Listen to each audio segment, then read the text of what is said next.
El material que queda después de la expulsión de las capas externas de la estrella es el remanente del núcleo de esta. Y este remanente está constituido mayormente de carbono y oxígeno. Y su temperatura no es suficiente para que ocurra fusión de estos núcleos. La masa de la estrella no es tan grande como para producir una temperatura en el centro que pueda lograr la fusión de carbono y oxígeno en otros elementos. La presión del gas, entonces no es suficiente para evitar el colapso gravitacional. Si no se puede fusionar carbono y oxígeno, la fuente de fusión se acaba, ya no se genera energía y la presión del gas que tenemos presente no va a ser suficiente para evitar el colapso. Así que la estrella se contrae hasta que la densidad alcanza un valor en el que ocurre un fenómeno que llamamos degeneración de electrones. Esa degeneración de electrones va a producir una fuente adicional de presión en respuesta a ese colapso gravitacional. Esta degeneración de electrones es consecuencia del principio de exclusión de Pauli. Este principio es estudiado en química y en física estadística mayormente y nos permite tener una mayor comprensión de cómo se organizan o cómo se llenan los niveles de energía de los átomos. Y lo que dice el principio de exclusión de Pauli es que dos fermiones no pueden ocupar el mismo espacio, el mismo estado cuántico dentro del mismo sistema al mismo tiempo. Y vamos a dedicar un tiempo a explicar qué es esto. Primero, ¿qué son fermiones? Pues los fermiones son partículas cuyo spin es un múltiplo de un medio. Y entre los fermiones encontramos electrones, protones, neutrones, neutrinos, entre otros. De hecho, las partículas que constituyen la materia son fermiones. Y podemos dividirlos en dos grupos grandes, los quarks y los leptones, pero ya eso es tema de un curso de física de partículas que no necesitamos entrar en esos detalles aquí. Así que este principio de exclusión aplica a electrones, protones, neutrones, neutrinos, ese tipo de partículas. En nuestro caso, la partícula que nos interesa es el electrón, así que el principio de exclusión lo podríamos escribir de la siguiente forma. Dos electrones no pueden ocupar simultáneamente el mismo estado. No podemos tener dos electrones ocupando el mismo estado de energía a la misma vez. Y el estado cuántico de un átomo, el que ocupa ese electrón, está dado por 4 números que le llamamos, psi representa, esta letra griega, representa la función de estado de ese, o función de onda como se le conoce, y describe el estado en el cual está el electrón. Y esa función depende de 4 números. Tenemos n, que tiene valores que van desde 1, 2, 3, etc. Son enteros. Y se le conoce como el número cuántico principal. La energía del átomo está directamente relacionada a este número. De hecho, en el átomo de hidrógeno vimos que la energía es igual a menos 13.6 electronvoltios sobre n cuadrado. Y este n es ese número cuántico principal del cual estamos hablando. O sea que asociamos a n con la energía del sistema, entre otras cosas. Los demás números, en cierto sentido, están ligados a este principal, por eso el nombre. El segundo número que es L, tiene valores que van desde 0, 1, 2 hasta 1 menos que n, o sea, hasta n menos 1.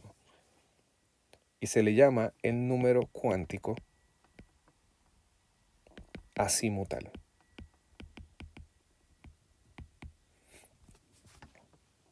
O el número cuántico orbital. Este determina la forma del orbital o de la nube electrónica. El tercero, ML, tiene valores que van desde L, reduciéndose hasta pasar por 0 y luego aumentando hasta llegar a L. Y se conoce como el número cuántico magnético.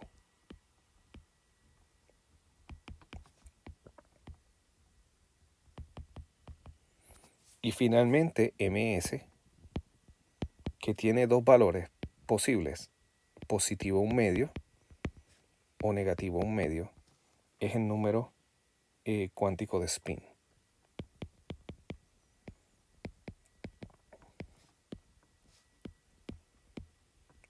Lo que dice el principio de exclusión de Pauli es que dos electrones no pueden tener este grupo de números cuánticos iguales. Bien, así que si vemos el caso de un átomo con múltiples electrones, los niveles de energía de esos átomos se van ocupando, empezando por el de menor energía, y así se van a ocupar, ¿verdad? El que sigue en energía se ocupa después, el próximo es el que sigue en energía, etc. Así que vamos a ver dos ejemplos. Tenemos carbono y sodio. Carbono tiene un número atómico de 6.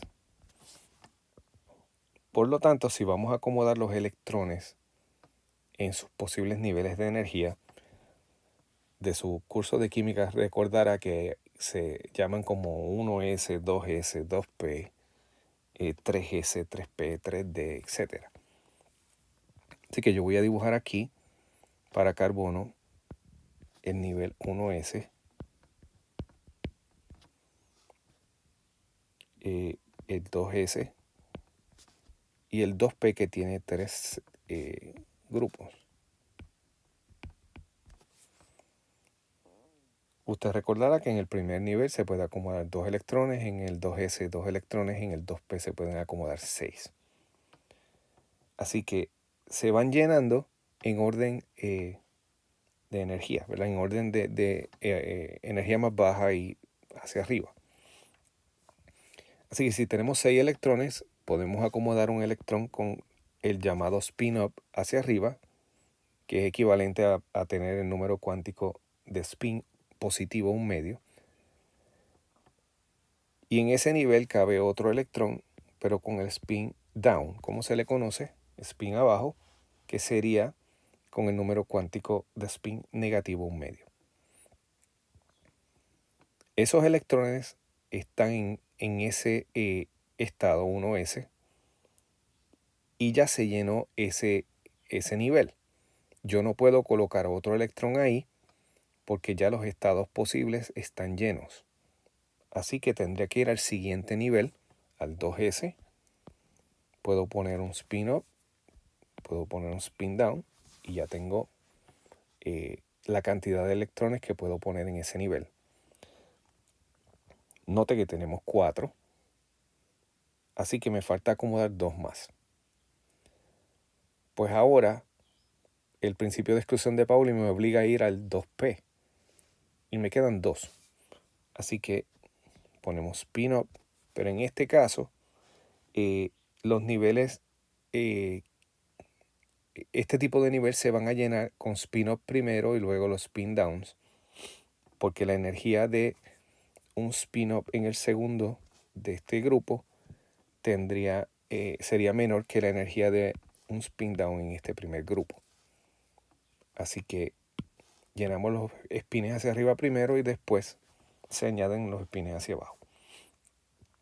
Y note que ahí tendríamos 2, 4, 6 electrones. Ninguno de ellos tiene el mismo número, el mismo grupo o conjunto de números cuánticos. Y eso es lo que me dice el principio de exclusión. Para sodio, el número atómico es 11. Así que podemos establecer la misma estructura. Tenemos aquí 1s, 2s y 2p. Vamos acomodando los espines, los electrones, con spin hacia arriba, spin hacia abajo en el primer nivel, spin arriba, spin abajo en el segundo. Ya llevamos 4. Spin arriba, spin arriba, spin arriba. Llevamos 7. Tenemos spin abajo en el primero 8, en el segundo 9, en el tercero 10. Y ahí ya no puedo colocar más electrones porque todos los estados, ¿verdad?, están ocupados, todos los niveles de energía, así que, y subniveles. Así que tengo que ir al siguiente, que sería 3s.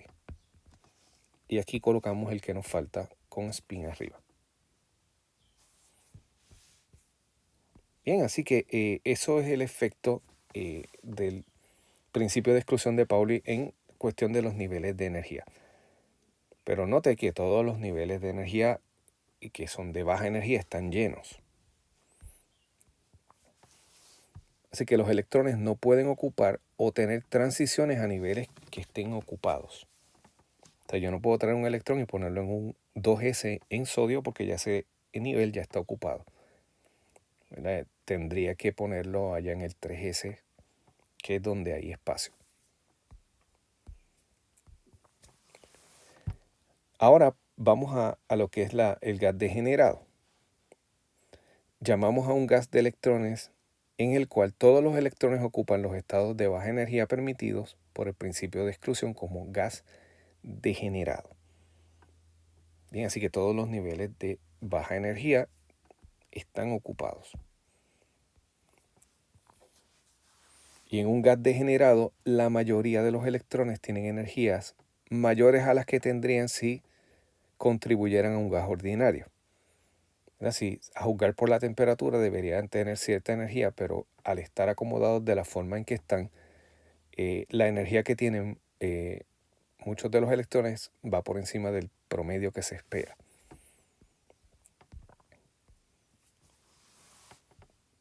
Y si entonces tienen energías mayores a las que tendrían si constituyeran un gas ordinario, también tienen valores grandes de momentum. Y por lo tanto, esos electrones pueden ejercer una presión mayor que la que un gas ideal puede ejercer a la misma temperatura. Así que cuando un gas se vuelve degenerado, tiene la posibilidad de ejercer una presión mayor que la presión que ejerce ese mismo gas si está en un estado que podríamos llamar normal. Esa presión que ejerce este gas por la degeneración de electrones es llamada la presión de degeneración. En el próximo video vamos a ver otra manera de llegar a este resultado de la presión de degeneración a través del principio de incertidumbre de Heisenberg y establecer cuál es la ecuación para la presión de ese gas.